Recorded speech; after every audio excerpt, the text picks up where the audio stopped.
All right, we have a Ryobi Garage Door Opener model GD200. The unit will not operate.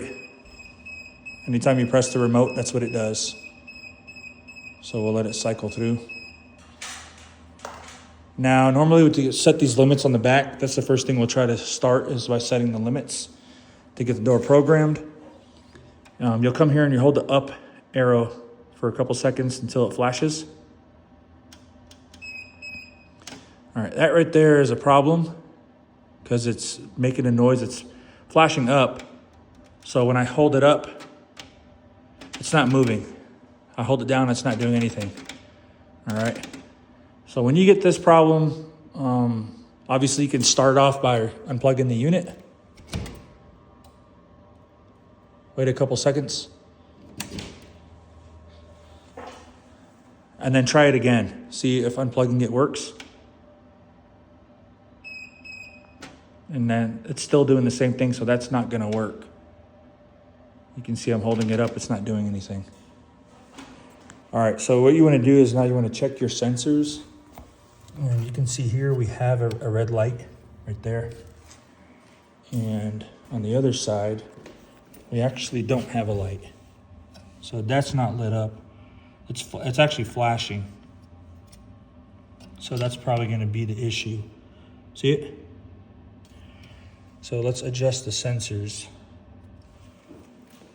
Let's see if that fixes it.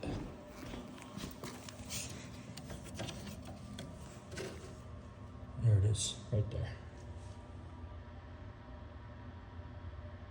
All right, so notice as soon as I adjusted the sensors, that sensor came on. All right, for this here, if you're gonna wanna engage it. If it slides through, it's because this piece is not engaged. In order to engage it, you just gotta pull down on it. All right there. Once you hear that snap, you're good. Now you can go ahead and move it. All right, now we adjusted the sensors. We have lights on both sides. We're gonna come back here and we're gonna hold the up arrow button until it flashes. Hold it for a couple seconds.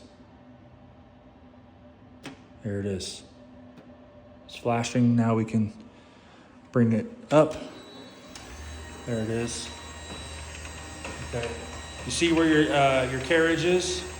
Right there. So I want to bring it back down now so I can grab the door, or you can lift the door up. I'm going to bring this down so I can grab the door. Okay, now let's bring it up.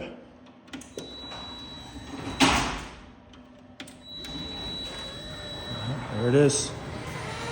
So remember, before we did not have any response when it wasn't doing anything at all. It's because it looked like our sensors were blocked. So make sure you're checking your sensors. All right, so I'm getting it where I want it. Looks like that's probably a good spot right there. And once I do that, I'm gonna hit the set button. All right, after you hit the set button, you're gonna go ahead and hold it down now.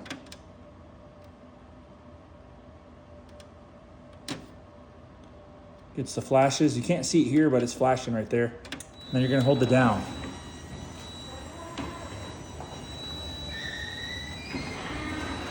Now you can always stop and adjust the up and down at any time, just in case you go down too far.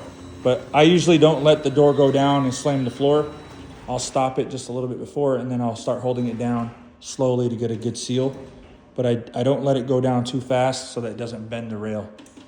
All right, so I'm pretty much right there.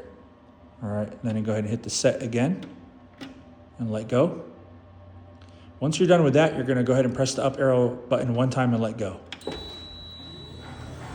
Now it's gonna set the force settings. It's gonna pretty much weigh the door, weigh the pressure, and the motor is gonna turn up the settings on its own on how much power it needs to operate. All right, so it did its up. Now we're gonna do the same with the down.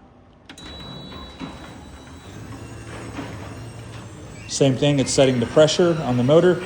You can see how it's operating faster.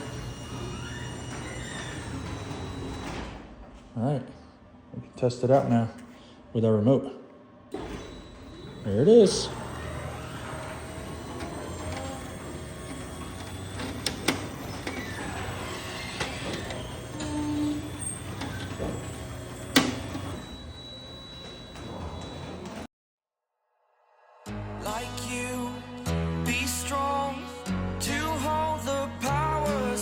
the sun.